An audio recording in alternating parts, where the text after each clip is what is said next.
All right, let's jump right in. Today, we're getting inside the head of Warren Buffett during one of the wildest, most speculative markets of the 20th century. The year is 1967, and the investing world has, well, it's gone completely bonkers. But while pretty much everyone else was chasing quick profits, Buffett was putting on a masterclass in discipline.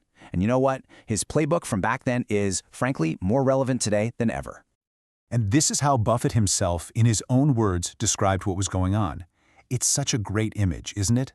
The idea that it was literally raining gold, and all you had to do was show up with the biggest, loudest instrument you could find to catch your share. This just perfectly sets the stage for the kind of euphoric, almost manic environment he was trying to navigate. Now, even though it was a ridiculously easy year to turn a profit, Buffett was, well, he was not buying into the hype at all.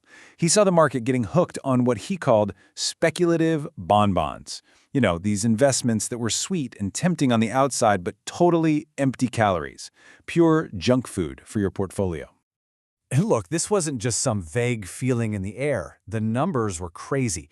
Get this, almost every single professional investor beat the market average. 95%.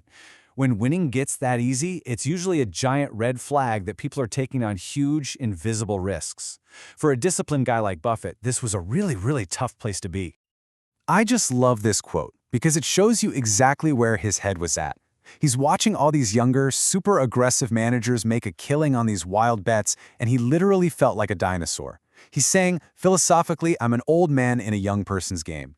He felt completely out of step with the whole speculative frenzy. Okay, so you hear all that and you're probably thinking, man, he must have gotten crushed that year, right? Well, not exactly. Despite all his caution and his skepticism, Buffett's boring oatmeal approach to investing, it delivered absolutely incredible results. Let's take a look at the actual numbers. I mean, the numbers really do speak for themselves. The Dow had a great year, up 19%. That's fantastic. But the Buffett Partnership, it was up almost 36%. He nearly doubled the market's return in a year where he felt totally out of sync with what was going on. It's just amazing. And when you zoom out, you see the real story. I mean, one good year could just be luck. But look at this. Over the partnership's first decade, an investment in the Dow grew by 165%. Hey, not bad, right? But if you put your money with Buffett, we're talking a whole different universe. A gain of over 930%.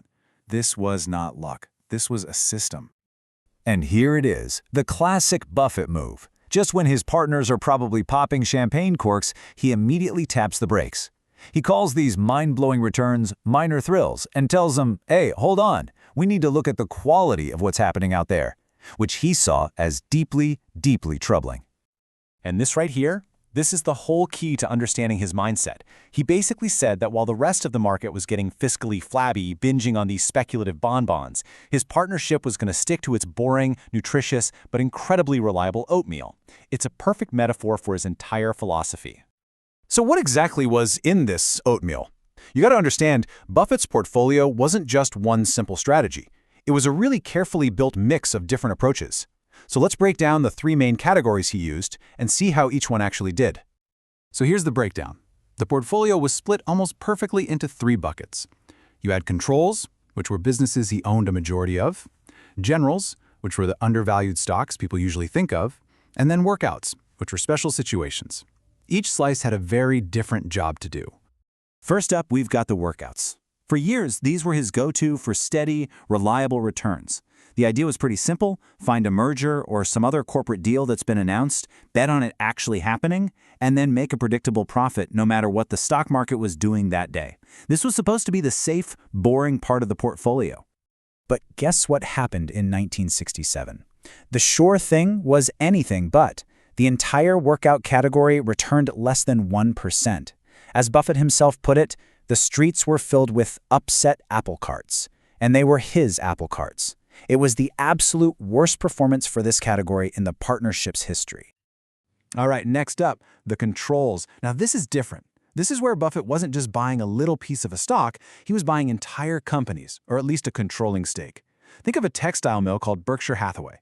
This is really the blueprint for the modern Berkshire Hathaway we know today, where he's an owner, not a stock picker. And what's so fascinating is how he talked about these investments. He made it clear it wasn't just about squeezing out a few extra points of return.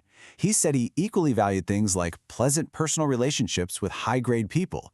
To him, the quality of the business and the people running it was just as important as the numbers. And finally, we get to the generals. This is the category you probably think of when you hear the name Warren Buffett. This is him buying shares of regular, publicly traded companies that he believes are selling for way, way less than what they're actually worth. So let's put it together. His workouts were a bust. His controls were just chugging along. So where on earth did that massive 36% return come from?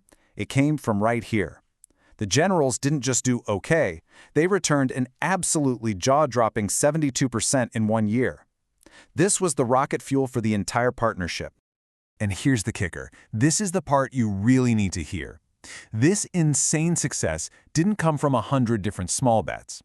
Buffett revealed it was mostly driven by a single investment. One company he knew so well and believed in so much that he poured 40% of the partnership's assets, the absolute maximum he was allowed, into it. Now that is conviction. But even after this home run, Buffett wasn't out there celebrating. He was worried. In his very next letter to his partners, he used that old fable of the emperor has no clothes to sound a major alarm about the dangerous behavior he was seeing all around him. He's basically saying, hey, look around. People aren't using their heads anymore. He saw a market that wasn't driven by logic or facts, but by pure emotion, hope, greed, and a willingness to believe any story that sounded good. It's a timeless observation that feels like it could have been written this morning. And he got very specific about the warning signs. First, companies being hyped up like chain letters. Second, the use of what one CEO called bold imaginative accounting, in other words, making up the numbers. And third, using complex corporate structures to hide what a business was actually doing. Sounded all familiar? So, after going back through this wild year, the manic market, Buffett's unique strategy, and his incredible warnings, what's the big takeaway? What does this all mean for us as investors trying to figure things out today? It really boils down to these 4 things. 1. You have to stay disciplined when everyone else is going crazy. 2. Having different strategies in your portfolio can save you when one of them, like his workouts, inevitably fails. 3. When you find a truly great idea, have the guts to bet big. And finally, never forget you're buying a piece of a business, not just a stock ticker. Quality is everything. And that brings us to the one timeless question that his whole 1967 experience really leaves us with. It forces us to look in the mirror, at our own portfolios, at our own habits, and ask that really tough question. Are we building real, lasting wealth with a sensible diet, or are we just chasing the next sugary high? It's a thought every single one of us should really ponder.